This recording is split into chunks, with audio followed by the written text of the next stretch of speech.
Yo, what's up? This is your boy, Jai-Ghee, alongside my man, JB, and you are tuned in to the Pop Says podcast, where we dig into fatherhood as it pertains to the social norms of today, and its relation to fatherhood, and just trying to kind of circumnavigate ourselves to an understanding of what our roles are, the accountability factor that we possess as men of today.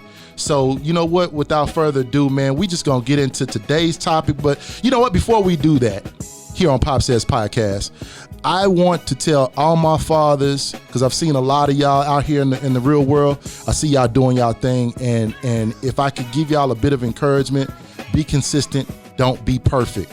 And I'll kind of test that later on in the show, but be accountable, be consistent, don't worry about being perfect. You are tuned into the Pop Says Podcast. Let's get right into it. We are talking about male masculinity in fatherhood, also with a subtitle to that, which is, Boy, You Better Not Cry. Have you heard that before? Yeah, but not from my dad, though. Not from my pop. Not from your pops, okay. But you've heard that somewhere, right? Mm-hmm. Well, here's the thing. First of all, I want to ask you how you doing, bro. Doing good. How you doing? I'm doing good. I got a chance to cheat on my wife. No. Yeah. No, it's a good thing. I got a chance to, hear me out though. I got a chance to cheat on my wife with my wife. Oh. Yeah. So we took a little staycation and we turned it into a real vacation. Okay. And we came out with some good things that we learned about each other, and that is communication rules the nation. And sometimes when you take yourself out of that element, you know what I'm saying, you get to see the more of an objective side to your relationship. Yeah. So taking yourself out of that place that is common to you is not really second nature, because we're so submersed into, social distancing and things like that. But when you realize that social distancing doesn't come with social alienation. Yeah. Right. So just keep that in mind. I got a chance to cheat on my wife with my wife. Fellas, if you're married, I don't care if you've been married for a year, a month, or 10 years, find a way to cheat on your spouse with your spouse. Oh, you know, it's funny. I just thought about this, and Mom told me right before I came up here today, we celebrated our 14th on October 9th. Oh, congratulations. So you brought up 10. And then I just so happened to think about 14. 14. Yeah. Let's see what Ric Flair has to say about that. It ain't work.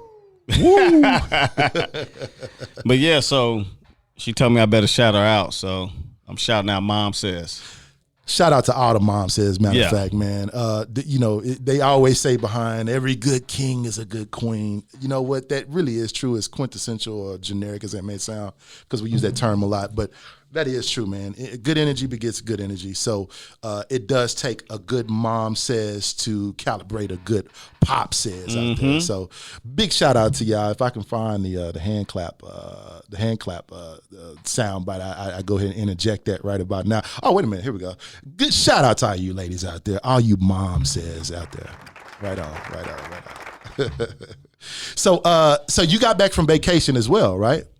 I wouldn't call it a vacation. Okay. I'll just say I know a lot of listeners that are hearing this maybe never even heard the word Feast of Tabernacle, but that's where I was at. So I don't like to use the word vacation, but I'll say it was definitely a time to celebrate, have a good time. And in that time, you celebrate, you fellowship. How is that different from the norms of other holidays? Because your family is involved tremendously with this, right? Yeah. And so the first thing that comes to my mind is like a lot of the gospel fests that they have, and like saying they had one this year. I think TD Jakes did one. What do they call those? I forget what the term. Isn't it like a fest, like a gospel fest or something like that? There's a term for it. I can't think of it, but is it like that though? Revival. Yes. No. Okay. Well, if you think, I guess you could say it's like that, but no, because I think the biggest part of it is really what it represents, what it means. I think that's the biggest difference. Okay. If you go to a revival, I don't even really know what the revival is for. I mean, I've been to a lot of different churches. I guess depending on what the church is accomplishing, then that's what the revival may be about. That's the theme of the revival. Yeah, or the theme versus in this scenario, the theme is all about everything that's in the future. Well, okay, so it's so you guys are kind of reenacting what it may be like in the future. I wouldn't say reenacting is just, it's like vision. Okay. Like when you think about it, if I'm sitting up here trying to tell you, hey, I think you can make it to the NBA, even though you're a 10-year-old right now, we're going to put in the work now. Right. But I'm able to lock in as a 10-year-old boy to say, I can see myself going to the NBA, and I know what I need to do in order to make it into the NBA. Got you. So this is that same concept. Is none of the events we're discussing are here right now. Right. But it puts you in a place. Like a real live vision board. Correct. And okay. Puts you in a place where you can look at this situation now and say, I want this. So you're basically kind of setting your expectations, but there's no limit in the future where your expectations can how they can be manifested. Exactly. But you are setting yourself to have the vision or the visual assessment. Yes. To see what it's going to be like. I got you. I got you. Because if you don't spend time preparing, you won't ever be ready. So at all. So shouts out to and you know what? I want to add, and that kind of correlates. And the reason I'm asking you because you came back with a different energy. Right? Oh yeah. And the reason I brought up the staycation with my wife, aka cheating on my wife with my wife, is because we are so set in the perils of what's going in our immediate focus of what's going on in the world today, to where we get the understanding that social distancing does not have to be social alienation, right? You don't have to alienate yourself completely, because you have to open yourself up to other possibilities, correct? And the problem too is the distance has created distance in things we would normally do. Right. So you're no longer going to your grandma's and to your mom's and all these places. You're not going to your gym like you used to, or at least everybody that was once at the gym you would hoop with, they're not there no more. So it's just everybody's kind of in this weird place. So it feels good when you can get people together and you can celebrate. It don't matter if it's, like for my brother, they did, what was it? The baby shower drive-by. Yeah. My grandma, she turned 90. Congratulations. They did a drive-by. Congratulations. Yeah, we're going to clap for that. Right on. I didn't get to make it, but when you think of how we're celebrating, I live right by in the Lake Highlands area, and the school, the drive-by graduation, it's like everything is different. Right. So when you can get people together, that makes it worth something now. Now we got something, we can celebrate something, we get a chance to spend time, and we still had to follow all these rules that they put in place. We couldn't even walk around the hotel with a mask on. Any of their premises on Hilton, we had to wear a mask the whole entire time. I was looking at the feed, and everybody was strapped up with the mask. Had the mask on. Yeah, so it's an understanding still, and that just goes to show you. There it is, right there. That just goes to show you that it's how you deal with the situations. Yeah, and you can still get a greater benefit out of what you did, even though the norms are different. Matter of fact, the fact that the times that we're in now, I feel like what you would get out of something like that would be even greater. Yeah, and again, I bring that up because it also has a lot to do with our emotional state as men. And taking either a pause button or changing our environment. Yeah. Or when we think we should spend more time away from our family just to get a peace of mind, that's actually the time that we actually need to spend time more together. So I applaud you and I commend you, brother, for taking a different objective and a different approach, and also being obedient to what you know you have to be obedient to. Yeah. And so with that, has that affected your levels of dealing with certain things with the family, and especially your kids, being confined, being locked up? I know that the tensions are high, and coming back, I noticed that you had a certain energy, a different energy, for the better. Has that also changed how you approached your family, i.e. your kids, or was that something that never needed any changing? I mean, my thing is like, we created a culture of being a unit. If you think about how life really exists for a lot of people, they go to work. They may not even see their kids to the evening sometimes. Right. May not see them in the morning sometimes. May not see them at night. I realized real early in life that when my kids were younger, that I wanted to try to maximize my time with them. Okay. So with us homeschooling, with all the different things that we're doing, what it's done is create a place to where once Corona hit and COVID and it forced everybody in home, we were already in a space where we already live like that. Right. I don't. So you already acclimated. I don't dump my kids off on people. I don't drop them off this place and that place. So because when I think of Pop Says podcast, what I'm looking at is everything you're gonna hear me talk about is always gonna be influence. As parents, what is our influence? As fathers, what's our influence? And I think that's the derivative of Pop Says. Like you said, I want to reiterate that because it is a level of influence that we have to be aware of, right? Have to be. Like, and the reason why I say you have to be aware of it is because what this era has created is so many narratives for everybody. And everyone's trying to pick a side. It don't matter if we talk about the election, left, right, liberal, conservative, red, blue. It don't matter. Everything's got a narrative. Right. So when we're sitting here and we're talking about influence as dads, as fathers, what I'm looking at is, okay, I know you're trying to tell my child X, Y, Z. But what do we actually teach in our household? Does that align up to what you're teaching in the household? And if it doesn't line up, then to me, that's what this Pop Says represents now, because we know we don't agree with everybody listening. Right. We don't agree. Yeah, and it's more of an objective approach through our subjective views sometimes, but it's more of an objective approach, this platform that we're trying to create. And I always tell people this, it's two people controlling what the narrative is for this podcast. Correct. So whether you agree with it or not, it's still an objective viewpoint. And as we escalate in the show, we're definitely taking calls. Don't. I know people are going to be looking at this podcast and like, yeah, I need to be taking calls. Yes, we will be taking calls. So it won't be one-sided. We will definitely set our pride aside to see what the objective viewpoint is. Now, bringing it back to how you dealt with your kids after the feast, was that any different? Because sometimes I hear you on the phone and you sound like you got tentacles, bro. The thing is like, what I don't think people always realize is that, okay, I now work from home. We homeschool. Right. My wife works at home. Everybody's at home. We always have the homeschool aspect, but I might not be there for 8 hours. Right.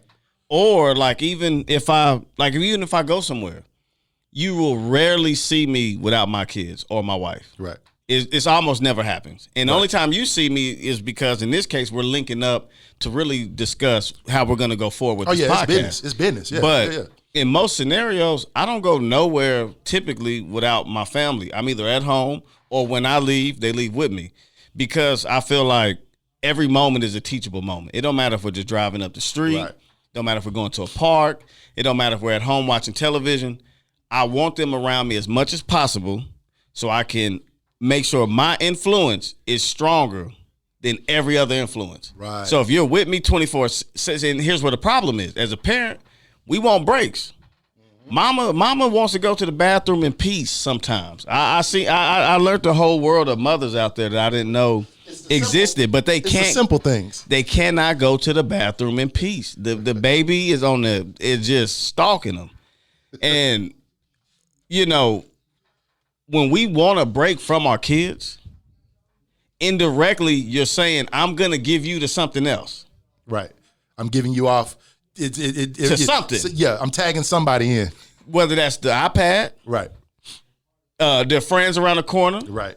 A football team. So the control of your narrative just left the moment you said, I need a break. It don't matter who it is, because I break it down in levels, right? It's like, we got our views. The moment you go over your uncles, he got his views. You go over your friends, they have their views. You go to school, the teachers, the principals, they have their views. Everybody's got their views.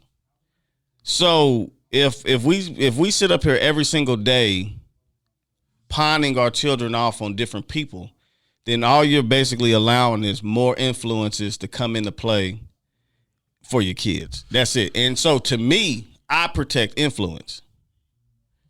So I'm not going to pawn you off on your uncle.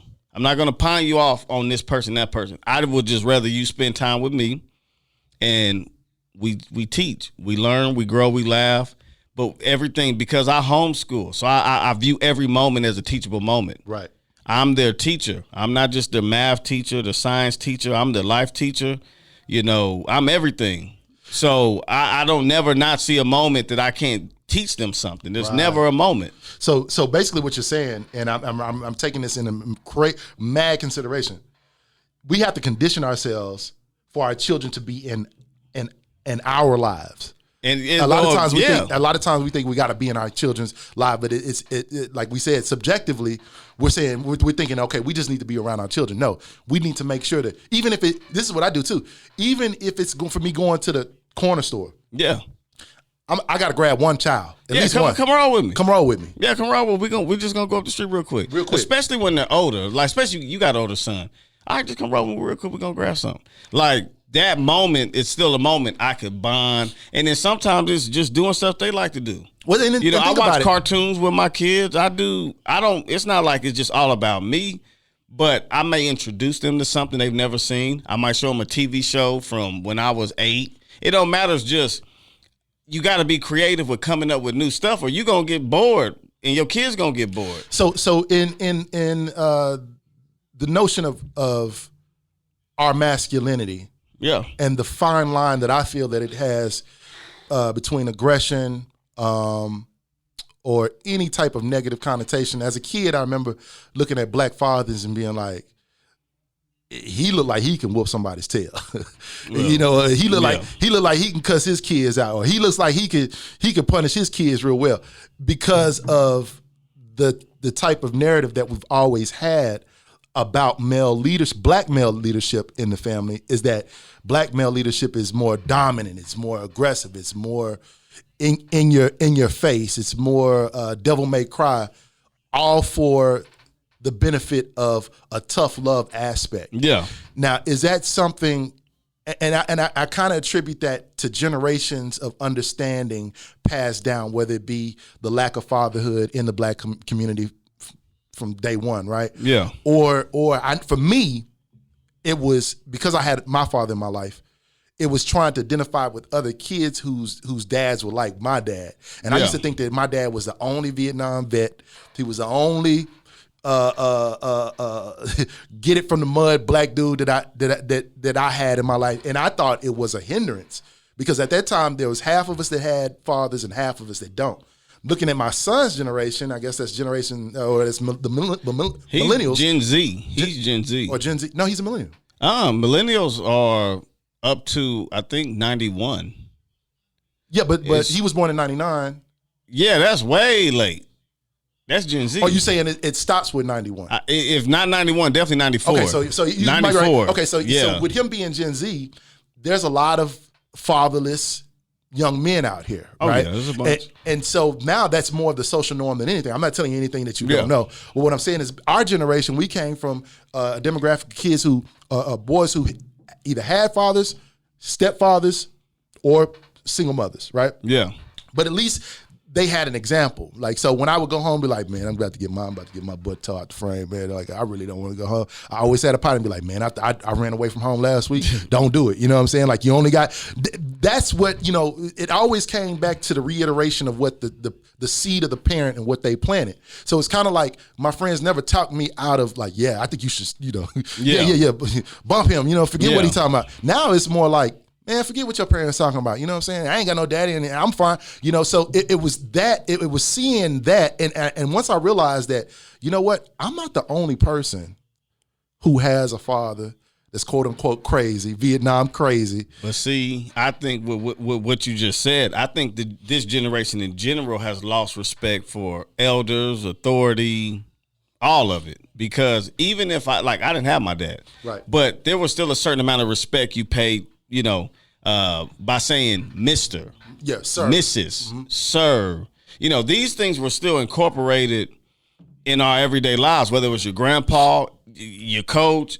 It was still normal for you to be around people that would expect you to call them Mr. this. Right. Now, you could call someone Mr. or ma'am, and they'll get offended. Right. So, and I feel like Gen Z is just a direct product of that because the millennials are most of the people that have the Gen Z babies. Right. So I feel like they're a product of what we were a product of in general. So when we're talking about masculinity, all of this stuff is under attack. So let me ask you, if masculinity is under attack, which I agree with you, is there a context between masculinity and this buzzword that I've been hearing for the last year or so? Is there any context in relation to male masculinity and toxic masculinity? I think that it gets blurred because I think when people see toxic masculinity, I think that's like sometimes maybe like a far extreme where a woman's getting beat or something crazy like that. Because she's been affected or traumatized. And I was thinking about this today before because I knew we were going to discuss this, and we've had talks about this before. Right. But when I was sitting up here thinking about masculinity, it brought me back to the same place I'm always going to go, which is influence. We know that males naturally are stronger than women, just naturally. And in that scenario, no matter how feminist you are, unless, you are a professional trained fighter or something, most guys are going to physically be able to dominate physically another woman. Sure. So if at any point in time, a guy feels the need to take his power and say, I'm going to put my power over a woman physically, to me, that goes back to what's being taught. Right. We're supposed to sit our sons down and guide them and teach them. It's the same process. So for every guy that's probably been toxic masculinity identified, we don't know his story. What if there was no one that taught him these things? It's like a choice, right? If I never teach my kids stealing is bad, then what does stealing mean? What does stealing even mean to them if they just go over someone's house and feel it's okay to take something? Take something. They were never taught it was wrong in the first place. I feel like masculinity kind of works the same way. And usually you don't get taught about stealing until you actually steal. And steal something or what I mean. As a young mind. As a young mind, but think of all the things we can teach and not teach. Right. All the things that fall through the cracks. Just through the cracks. Right. It's like there's so many things. And masculinity is not really a conversation I feel like a mother and a son is gonna have. Okay, so I want to bring that viewpoint to light in this example that I saw, and this comes from Black Marriage Movement on IG. They're located in Los Angeles, California. I think they took a screenshot from a guy named Mark Smith. I think he's representing the spiritual word bridging culture with Christianity. And what he was saying was, he says, I remember a female friend of mine told me, Marcus, I've tried to be, for lack of a better word, ninja in my relationships. I want to be able to be a woman for once. In that moment, I realized that I had been admiring I realized what I had been admiring with strength was actually a burden to her. Then I thought about my mom and all the women I knew exhibiting this quote unquote type of strength, and I wondered if they felt the same. It seems like the quote unquote independent woman thing is more of a self-defense mechanism because women don't really feel safe with us anymore. But it's such a good defense that we bought into it. And go ahead. But I think it's because so many of us were raised by those same women with those same thoughts. Mm-hmm. I mean, so it's like if people just be honest with themselves, like I'll be honest with myself. Mm-hmm. My mother just wasn't a good woman to date. Mm-hmm. I witnessed it. So if I can view and watch what you're doing, I see why he left. Mm-hmm. Now, the problem is will someone admit that or acknowledge that? Right. When you say she wasn't a good woman, she wasn't a good woman in relation in her relationship. In her relationships. Okay. Yeah, like I've seen good examples of marriages and, growing up and people who have made it work. And then I've seen toxic relationships. Every relationship I know from my mother, they were toxic. They might have started off well, but they would always eventually go this way. Oh, kind of like the relationship that I had with the Cowboys. Yeah, and yeah, we go there. I think we need more of a laugh track on that. Yeah, but it's the decisions that we make. Right. Okay, so me witnessing that and me saying, okay, I'll know what I want to do as a child as I get older. We learn. I feel like we learn from it all. I know what I don't want as a child. Right? Exactly. I know what I don't want to deal with. So when someone is like, well, these boys grow up to act a certain way. But the point I always bring it back to is, do you take the time to sit down and listen what they actually went through? So when we fall for the narrative of I'm a strong, independent woman, I think it's the same thing for them. If all you seen was a woman fighting and fighting and fighting, and if that's all you saw, then I'm not surprised if that's what you think you're supposed to do. Right. But then at the same time, I'm saying I'm not going to fault the guy over here. Right. That all he saw was this. Right. Everybody's just duplicating what they grew up with. Yo, I've seen dudes, even to this day, like they still believe in handling their women the same way that our grandfathers and other fathers did, in the 50s. And it's like, I had to step back and realize that, okay, what type of thread did they come from? Yeah. And 9 times out of 10, it's perpetuated through generations and generations. Exactly. And one thing that I want to point out, I feel that when we have examples, when we have social, what is it called? When we have social commentary, right, through literary works and through findings of history, I think it gives us an outline of how we need to approach our lives as individuals, as parents, as men. And one such example that I'm bringing up is the Willie Lynch letter. And throughout these episodes, I will sprinkle a little bit of the Willie Lynch letter because I believe that it almost seems like it's basically still happening. It's prevalent to this day, right? And what a lot of people, they'll bring it up, and they'll bring up the Willie Lynch letter through just regular common conversations. But just like the viewpoint of voting is, people are telling us to vote, but what does our vote mean? So one thing that I want to bring into context and understanding is how this relates to male masculinity and these literary works and these examples in the Willie Lynch letter. And I just want to provide a couple of excerpts. The subtitles we have is The Origin and Development of a Social Being Called the Negro. Mm-hmm. Another element we have the cardinal principles for making a slave, and this by the way is being referenced through this book that I've been reading called OPD 1 by Dr. Gospel King Jr., who I consider to be my mentor. He kind of reminds me of Dr. Claude Anderson in the sense that he's very wise, but he's very to the point. So I want to give a shout out to Dr. Cosby King Jr., which we will have on the show pretty soon. But as far as this Willie Lynch letter is concerned, the few components that we have starting off with the letter is the cardinal principles of making a slave, one that I've already mentioned before, the origin and development of a social being called the Negro. And then we have another interesting subtext or subtitle, the breaking process of the African woman. Okay.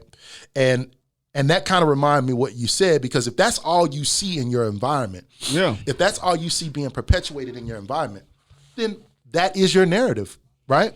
Well, yeah. So one thing I want to bring up, it says, then take the female, run a series of tests on her to see if she will submit to your desires willingly. Mm-hmm. Test her in every way because she is the most important factor for good economics. But that brings it all back home, right? What do we always like to talk about in this day and age is the Democratic Party came in back of whatever it was, the 60s, and then now you get the separation, you get welfare, you start to get all these different things that come into play. Escalation of bipartisanship. So then when you see, and this is why I always bring it back to, you got to be willing to listen to people's stories, because most of us are a product of this system. Me, my brother, and my sister all have different dads. My sister, I've never even met her. Mm-hmm. She lives with her dad. Not once. You never talked to her? I talked to her, but meaning I've never seen her in person. Right, okay. So when we look at how these things work, well, if me and my brother grow up in a household with one mother, whatever we're taught is only going to be based on what she goes with, what she agrees with, her views, her this, her. That's it. Right. So, you know, you got a lot of black males nowadays that are willing to go the Republican route. Right. Okay, well, if you go the route of, well, I want the government to give me some extra money for welfare and Section 8, and I want all these different things. Okay, well, naturally, if that is being promoted by a Democratic Party, for an example, right. I'm being taught from the early age that this is a route that's acceptable, just not because I have a chance. Yeah, not because I have a chance to make my own view, but because the person that's raising me, that's their view. Right. And because that's their view, now when I get older, I start to formulate my own views. Right. Now, when someone says, well, why would this man go this way or this way? Well, because now I'm old enough to see. I'm old enough to see how taxes affect me. I'm old enough to see how these things affect me. So now I'm throwing everything my mama said out the window. Right. Because in real life. Because maybe she wasn't given these resources, not just resources, but the things that you have to uphold your family. Exactly. They're a different element now. Are different. So in this scenario now, I'm in a place where I can analyze things based on what I'm actually dealing with. So it don't matter what she taught me at this point. Right. So when it comes to this, that, voting, the masculinity, Saul fighting, all the thing I'm saying is all these views are still taught. Mm-hmm. Even if you didn't sit your child down and say, don't be aggressive. Okay, well, if you're aggressive at home, you beat your kids, you cuss them out all the time. Mm-hmm. I can't count the number of times I was told I was going to get the black beat off me. Yeah. And I got a lot of black on me. There's just plenty. And guess what? It's still here. It ain't none of it gone. Not a drop of it. I got every ounce of it. So your goal is to beat me till I'm a whole nother color. Right. I mean, till I turn white. Yeah, exactly. So and then you really don't want me. So exactly. So now what happens if I go out now through the beatings that and we had this talk, you experienced as well. Yeah. You beat me, and then you want me to go in the world and not put my hands on nobody else. Okay, so and you see what I'm saying? And we're getting into we're transitioning. So I'm glad you. Boy, you good. You graduated top of your class. You went to Harvard, didn't you? No. No, I did not. No, I say that's right on point because it's right on time. Because what I understand through what Brother Mark Smith was saying was that it's a narrative that women have created, but is it necessarily a narrative or is it something that they've used to psych themselves up to thinking that they have to exude or exhibit this type of strength when really it's not the strength for them to have in the first place? I think it's both. Okay. The problem with me is that every argument I hear, and I you know agree. what, and I know people are listening, so let me rephrase that. Not just like you just disclaim, women exhibit strength like no other. Men do, they exhibit strength. It's the same. I feel like if we just cut it down the middle and said, I think it's 50-50 on both sides. Yes. I think the problem is that it's how we use these arguments to fit our narrative, right? Right. Where there might be a legit woman that legit has had a situation where the lack of leadership from males is bad. Right. Well, and the examples that she's had in her life. And I still think that relates back to childhood. Right. You know, what was she taught, learned? It attracted her to certain type of guys, certain type of things. Right. So now this person has been exposed to a negative side of males. Mm-hmm. So now when this person gets on social media and says men are dogs, mm-hmm. Well, it's because all the men you dated were dogs. Right. But then the guys over here that don't act like that are sitting up here saying, you're still talking about me. When you say men are dogs. Right. You're generalizing. There's never a clarification. In that category. So my point in it all is that's where we're at in today. So it's an understanding. It sounds like what you're saying is we have to take ourselves out of this subjective equation and again, turn it into an objective thing to where we say we're both in the same boat. And I always use this analogy. If you want to use, our history of slaves, it wasn't just black men that was getting disciplined. it was sometimes white. I mean, it was sometimes black slave women that were getting disciplined. And when you get disciplined, your scars may be in a different place. You may have more scars than the other person. Mm-hmm. But it seems to me that it would seem as though if I was to envision how we took care of each other, it seemed as though we took care of both of our wounds. You know, as you took care, as the woman took care of mine, I took care of hers, because we're in the same struggle. And I think that we forget that we're in the same struggle. Yeah. And I think that we forget that we're also equally responsible of the narrative of our household. Because a lot of times, exactly. How many times have we let the missus speak for us? I think, and that's I'm saying when it's necessary. Yeah. Not because we just let them speak, but when it's necessary, and we put our pride to the side and let them speak on behalf of the family, or let them act. But I think in that scenario, you've already selected this person to spend the rest of your life with, so you've already validated that this is someone should be able to assume teach that role. Right. Exactly. Mm-hmm.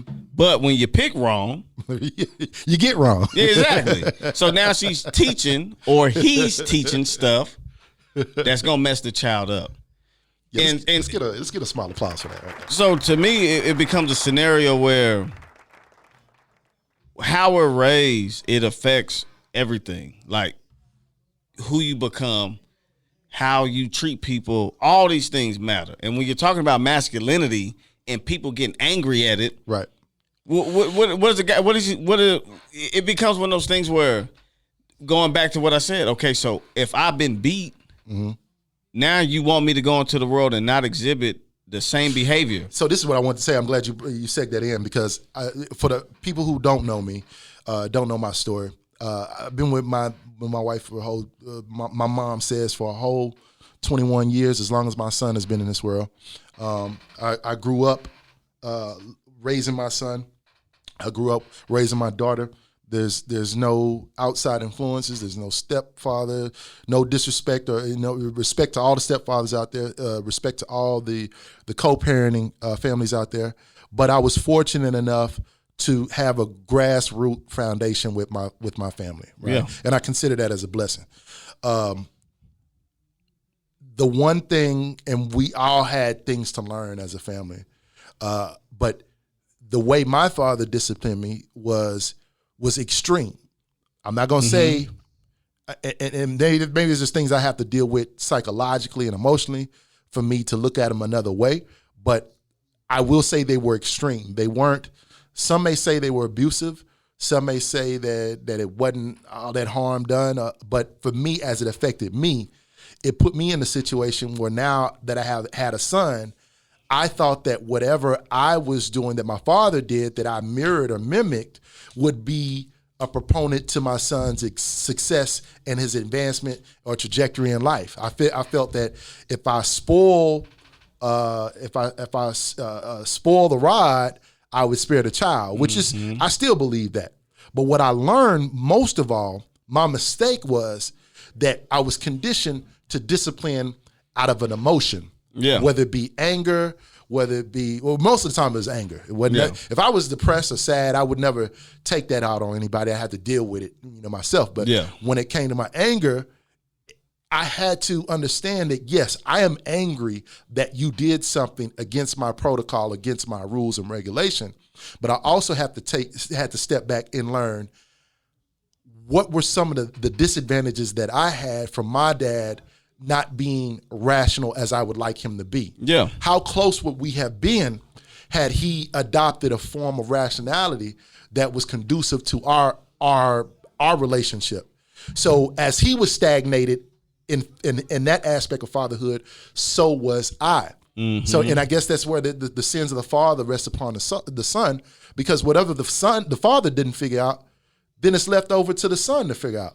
Well, fast forward, I would say maybe 20 years, later, I found myself disciplining my son at the height of me going to college and graduating. I was at the point of graduating, and matter of fact, I was 3 credits away from graduating, right?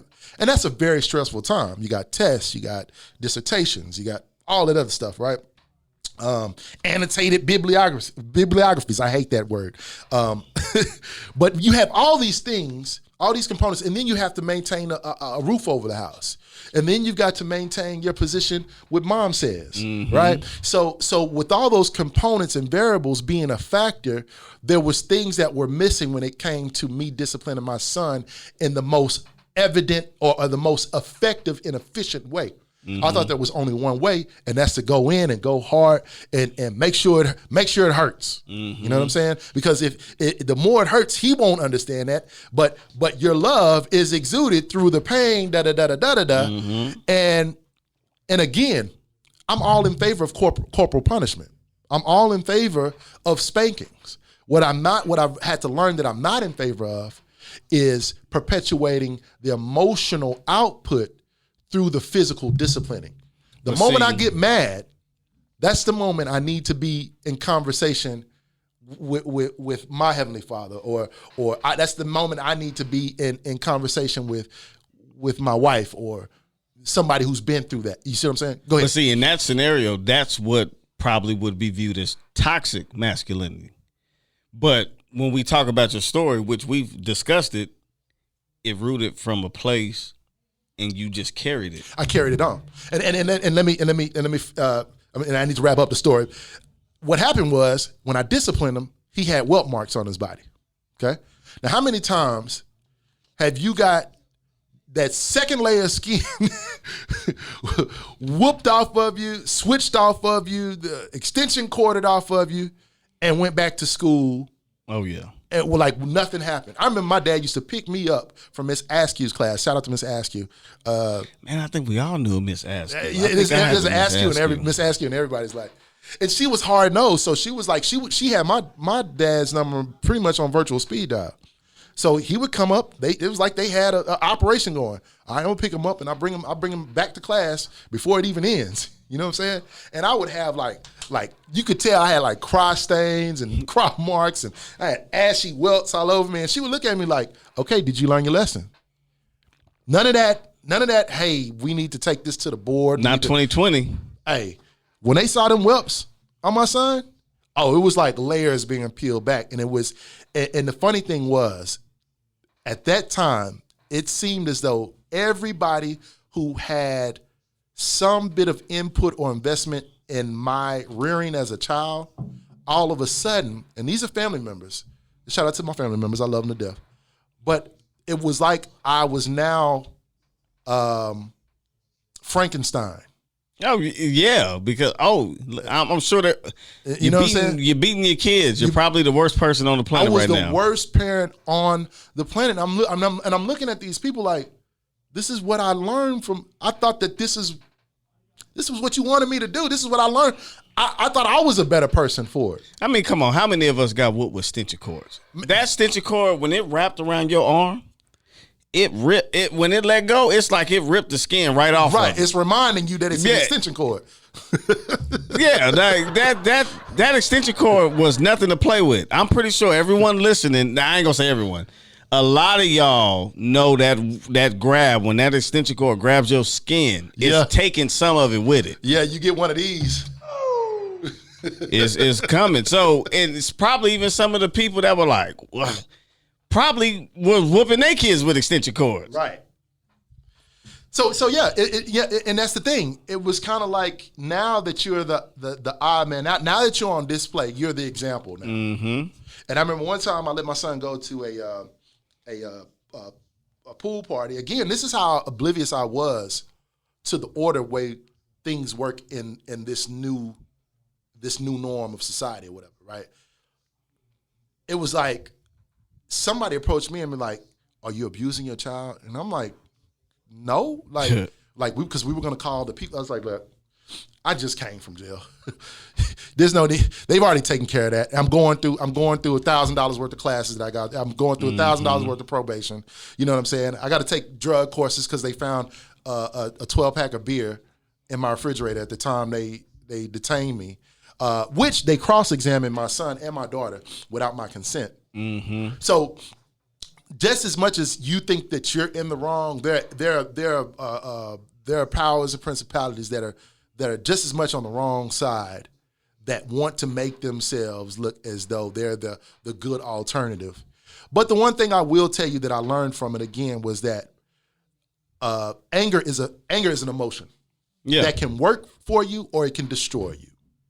And if you learn how to let your anger settle, you'll have a different viewpoint. And maybe you still might have to discipline your child, but you're not reacting out of a reactionary emotional state. But I think with what you said with learn, okay, well, I tell my kids all the time, it's your parents' job to teach. So anything that your parents don't teach you, emotional stability is something you still have to teach. We all see our kids go crazy at 6. You know, the babies come out, all they know is cry, cry, cry to get everything. Right. Okay, well, if you don't teach them how to handle that emotion, they're just going to cry, cry, cry and be 40. Right. So we're constantly teaching our kids how to deal with things on many different levels. Right. So I think masculinity, anger, all these things I still feel are things that need to be taught. Right. And so if you're saying it's okay. Matter of fact, it'd be detrimental if you didn't employ some type of masculinity, because that's who we are. Well, I'll say this: there's a lot of guys listening to. There's a lot of women more masculine than the guys. Okay. So there's a lot of guys that don't want that. Sure. So at this point, when you're talking about males being masculine, it does help when someone breaks into your house. Mm-hmm. It does help when you need to be strong and you need to show physical dominance. Yeah, because masculinity got me and my wife out of a situation where it involved 7 other dudes that we were able to hold our own. Yeah, because of the amount of testosterone and adrenaline we both had to get out of that situation. Exactly. Right. And so in some scenarios, it's almost like masculinity exists, so we can't act like it just ain't there. Yeah, you can't act like it. That's what I guess that's what I'm trying to get at. It's like it's unfair that the narrative of society wants to dictate, or society wants to dictate the narrative of what a man should be in this particular time that we're living in. But that is controlled by women. Well, let's take it to social media. Yeah, guys get on social media and complain, but the loudest voice is usually always the woman's. Well, I always said after it's usually the woman's. After Trump got in office, soon as after his inauguration, there was the women's rights protest, and I'm all for freedom of speech, and that's not where I'm going with it. What I'm saying is, like you said, it's usually the woman.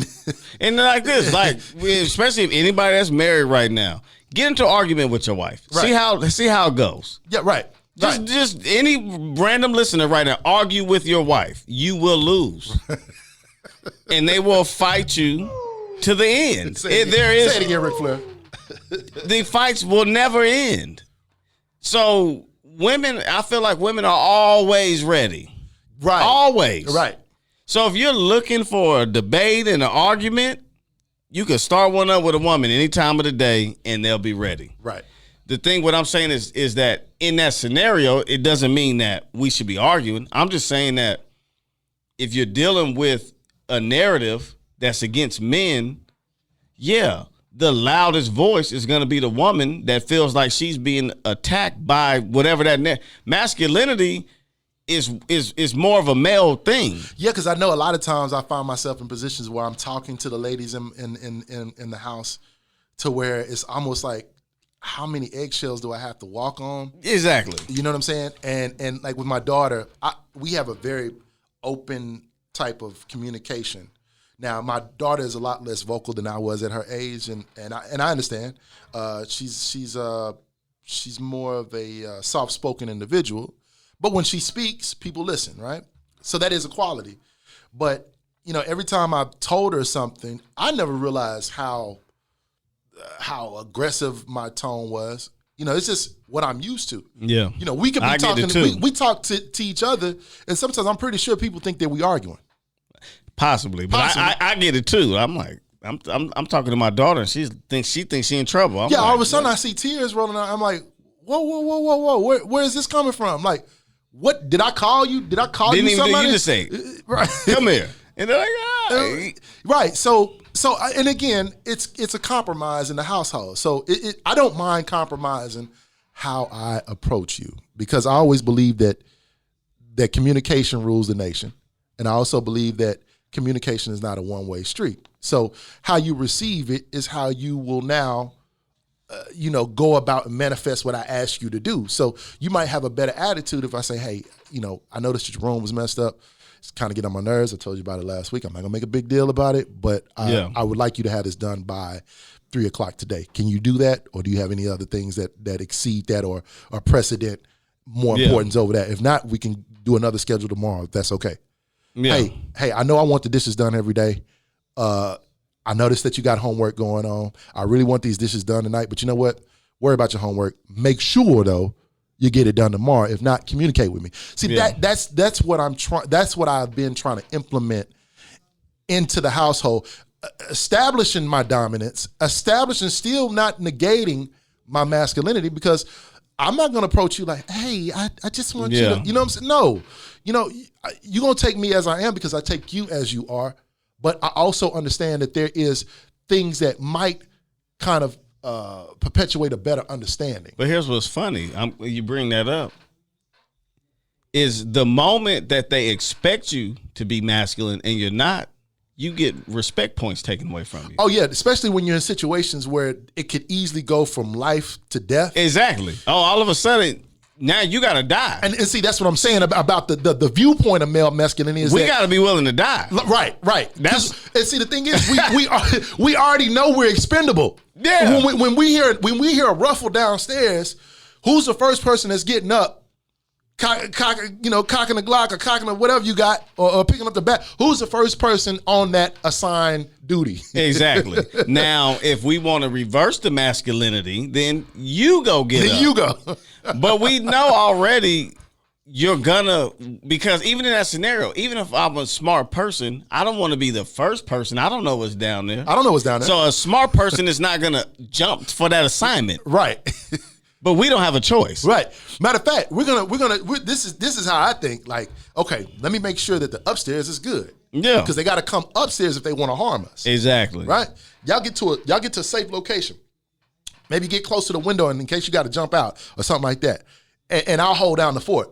But like you say, I'm not just going to Chuck Norris my way downstairs. Exactly. I'm just going to go down and don't even know what's there. And that's the thing where that's why I bring it back to when all these conversations happen. There's always multiple angles in the way you can look at it. Right. All I'm saying is what people need to do in this era is take the time to stand back and just listen more. Be more understanding. And I want to just make sure that we're making it easier for our audience. In what context? Make it easy. When I say make it easier for them, in what context are we referring to? Well, I would say this: if you're a person that goes around telling people you're toxic, if you're that person, well, do you ever stop to listen to the person? Do you ever stop to understand the story? Do you ever take the time to understand why people become what they become? Right. Nobody is just who they are because they just woke up today like this. There are things that happened in their life that affected them, and now you're dealing with the effects.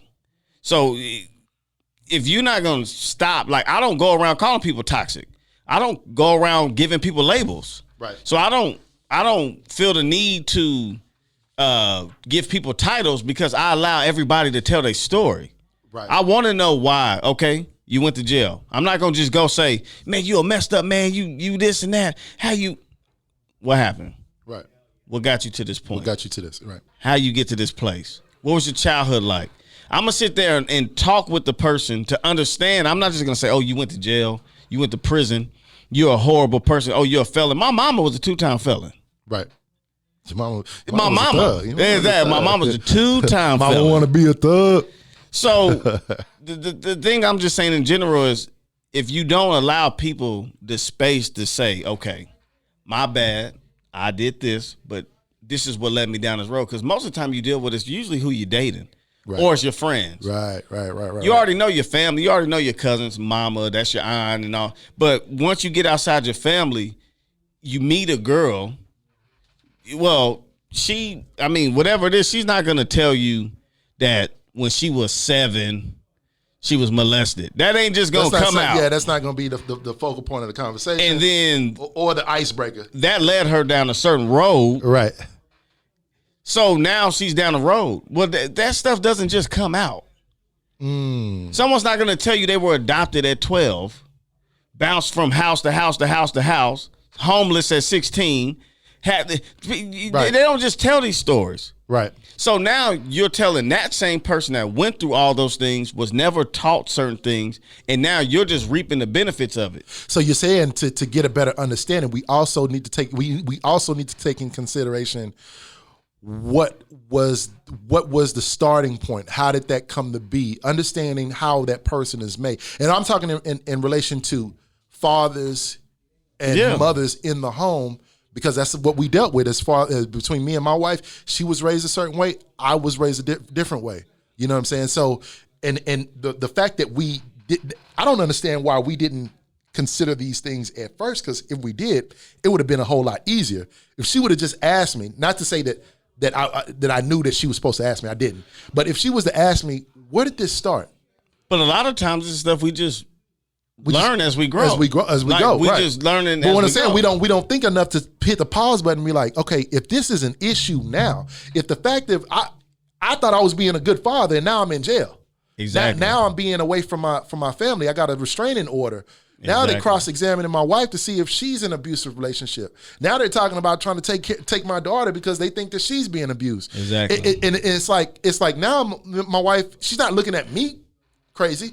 She's looking at our situation like, oh, there was some things that we overlooked. Now, we also were looking for help at that time. But, you know, the thing was, and I tell her personally, it's not your fault. But she looked at it as, well, I was trying to get the help for you. Well, but the thing is, that's also outward influence, because now what is her family saying to her? What are the teachers? When you weren't around, what was being said that could make her go, we got to consider some other things.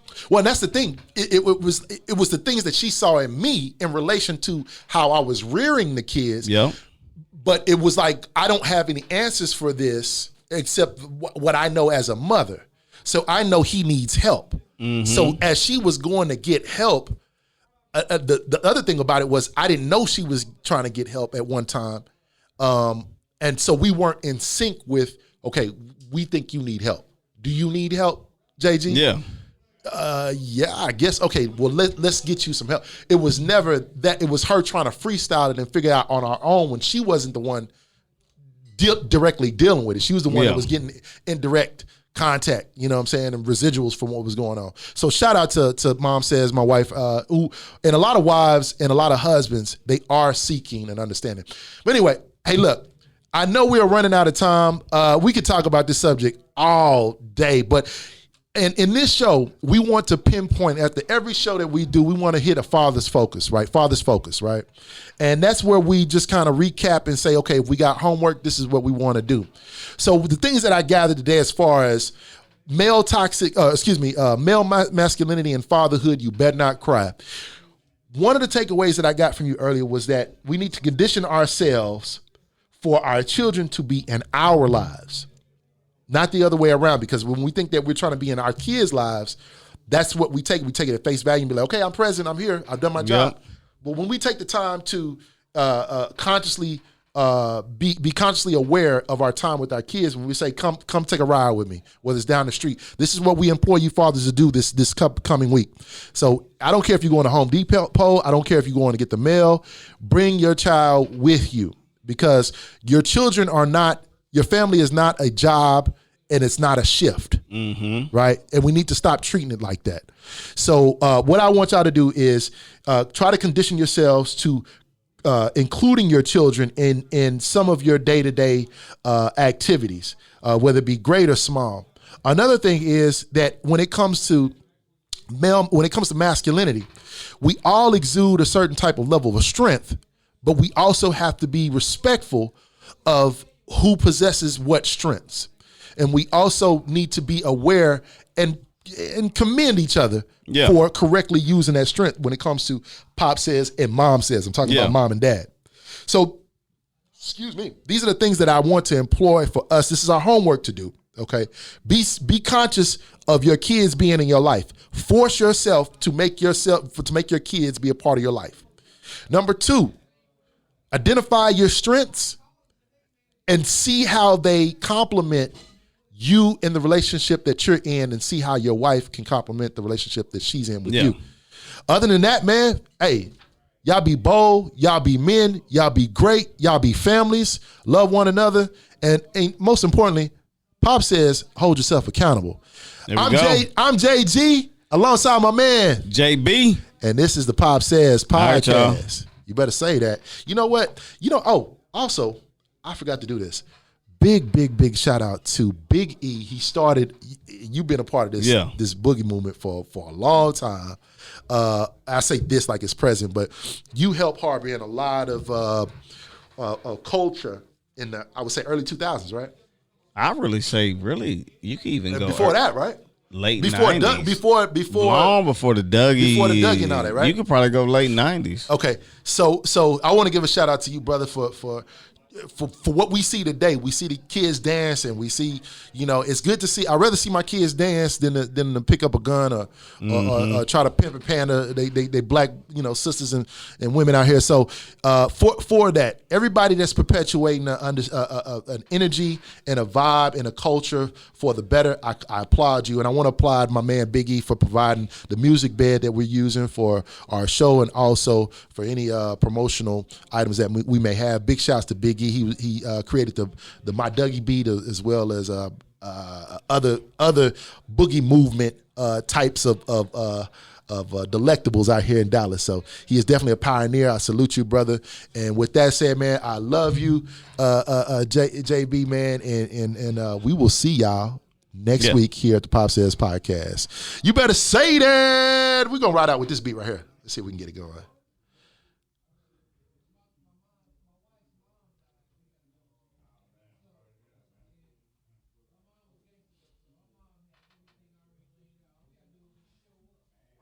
It ain't work.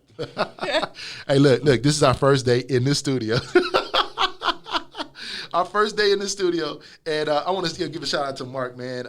He's really been helping us, man, and you're going to see some great things from us. We're going to get this show going to where it's just automatically smooth, but we thank y'all for riding with us right now.